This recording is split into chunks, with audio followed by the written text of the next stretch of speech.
The topic is the health mission from the state of Lagos, Nigeria. And we're talking to Dr. Idris and Dr. Foshaway. And earlier, during the first segment, Dr. Idris gave us some information about his background, education, and some of the things that were important in his life, Dr. Foshaway.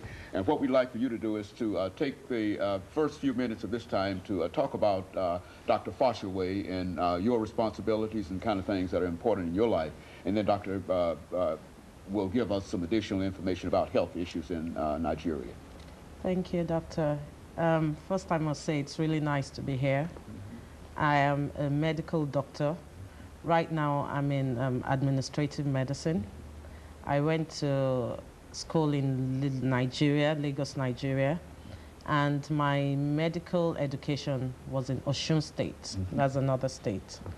I got out of medical school and practiced clinical medicine for a while, about 4 years.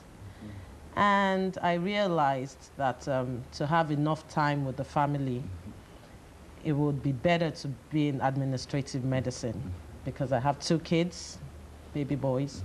And so that helped mold my decision to go into administrative medicine because I don't have to take calls. I work all day, but all night I'm at home. So that's basically it. Very good. And Dr. Idris, when we talk about the state of Lagos, Nigeria, we're dealing with, and the information that we received is that the city, Lagos, has a population of over 12 million people, 15 million people, with 12 million of them in Lagos. Metropolitan Lagos. Well, here, again, you ought to experience some unusual kinds of health situations with that. Explain that within the framework of the health and the population. Well, I'll rather go back to when this present administration came in.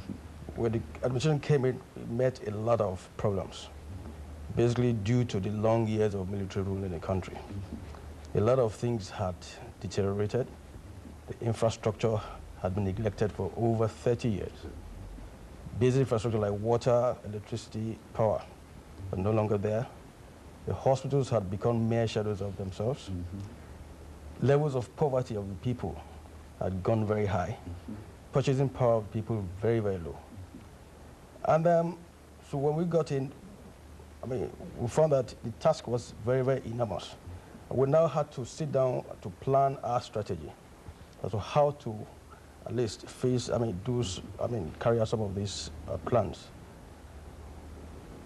Basically, the other thing we realized was that the health indices for the state, especially for the nation, very, very low, very bad. I mean, compared to Lagos, they had a relatively better index, but compared to other cities, it's still low.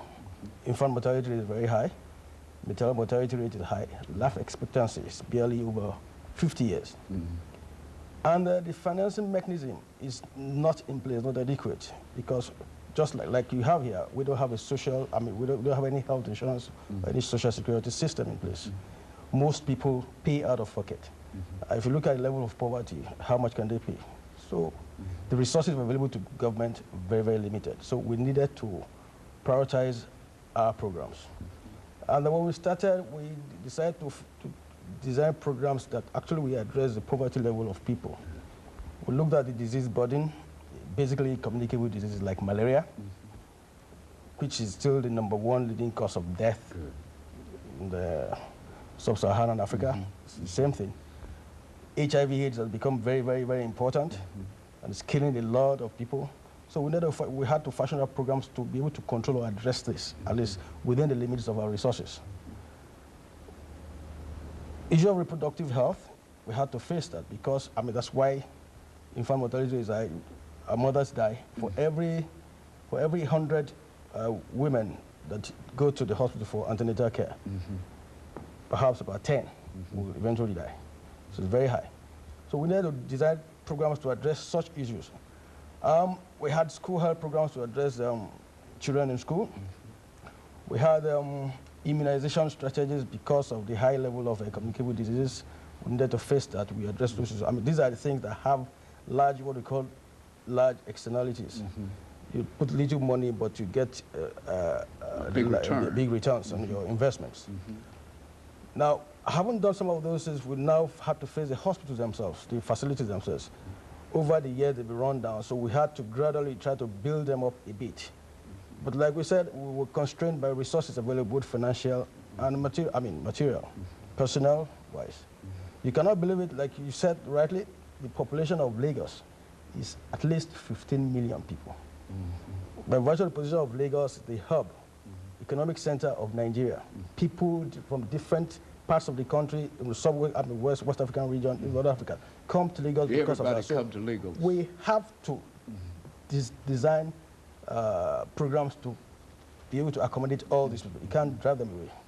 That's a lot we need to face. So basically, we now started gradually to putting the hospital really into shape, upgrading the facilities, changing the equipment that have been very obsolete. So our tasks have been very, very daunting. We have a teaching hospital we're trying to build up again, to be able to train medical staff. You can't believe in the whole of Lagos that we have just about 600 or 700 medical officers. 12, that's in the public, 15 million people. in the public sector. In the public sector. You have just about 1,500 nurses, totally inadequate.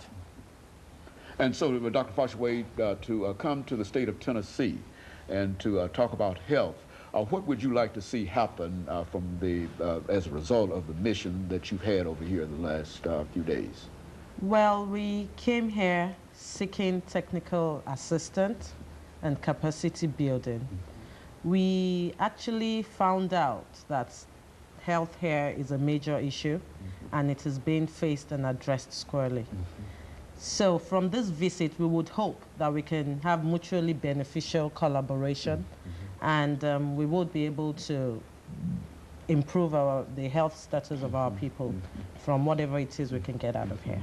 And so there's something that the people of the state of Tennessee can do for the state of Lagos in terms of technical assistance, in terms of grants and a large number of other things. Is that what we're saying? Yes. Now, is that what the two of you believe that the state of Tennessee can do for you, that we can really help you, and as well as you can help us? Yeah, there are possibilities for that.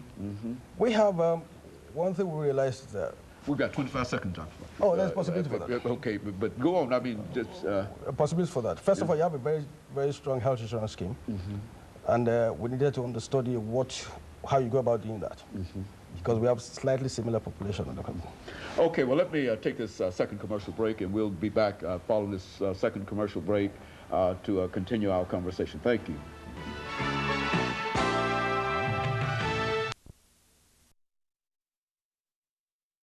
We're talking to Dr.